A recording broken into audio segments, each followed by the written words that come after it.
جماعة بئر النصر هي إحدى الجماعات القروية التابعة لمنطقة زعير التي تتواجد داخل إقليم بن سليمان في جهة الدار البيضاء سطات. تعد هذه الجماعة جزءاً من قبائل زعير التي تتميز بتراثها العريق وجذورها الأصيلة في التاريخ المغربي. تتميز بئر النصر بكونها منطقة زراعية، حيث تعتبر الزراعة النشاط الاقتصادي الرئيسي لسكانها. تعتمد الزراعة هنا على الأمطار الموسمية، وتتركز زراعة الحبوب مثل القمح والشعير، بالإضافة إلى زراعة بعض الخضروات التي تسهم في تلبية احتياجات السكان المحليين. الخصائص الطبيعية: تقع بئر النصر في منطقة زعير ذات الطبيعة الخلابة والتضاريس المتنوعة، حيث تنتشر السهول والمرتفعات الطفيفة، ما يجعلها بيئة ملائمة للزراعة والرعي. كما تحظى الجماعة بمناخ متوسطي معتدل يتميز بأمطار شتوية غزيرة وحرارة صيفية ملائمة للنمو الزراعي. البنية التحتية والخدمات: تعتبر بئر النصر من المناطق التي لا تزال تشهد بعض التحديات في مجال البنية التحتية، فشبكات الطرق والمواصلات تبقى بحاجة إلى تطوير لربط المنطقة بشكل أفضل بالمدن المجاورة.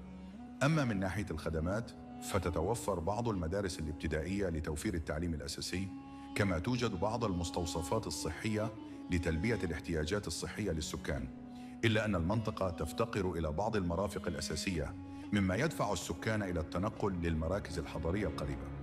التقاليد والأنشطة الثقافية: يعتز سكان بئر النصر بتقاليدهم الزعيرية التي توارثوها عن الأجداد، ويحرصون على إحيائها في المناسبات والاحتفالات الدينية والموسمية.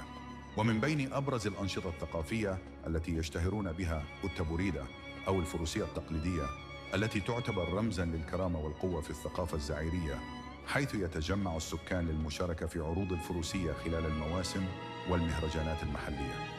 الأنشطة الاقتصادية: إلى جانب الزراعة، يعتمد السكان بشكل كبير على تربية المواشي، حيث تعتبر تربية الأغنام والأبقار نشاطاً رئيسياً يدعم اقتصاد المنطقة ويعزز الاكتفاء الذاتي للسكان.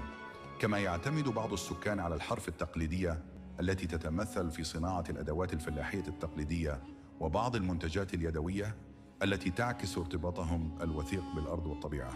الأهمية الاجتماعية والتاريخية: تعتبر بئر النصر رمزاً لتاريخ منطقة زعير ومكانتها العريقة، فقد كانت المنطقة عبر العصور منارة للقيم الأصيلة، وتشتهر بكرم أهلها وحسن ضيافتهم. كما أن موقعها الاستراتيجي جعلها جزءاً من المقاومة ضد الاستعمار، حيث شارك أبناؤها في الدفاع عن الوطن وحماية الأرض والهوية.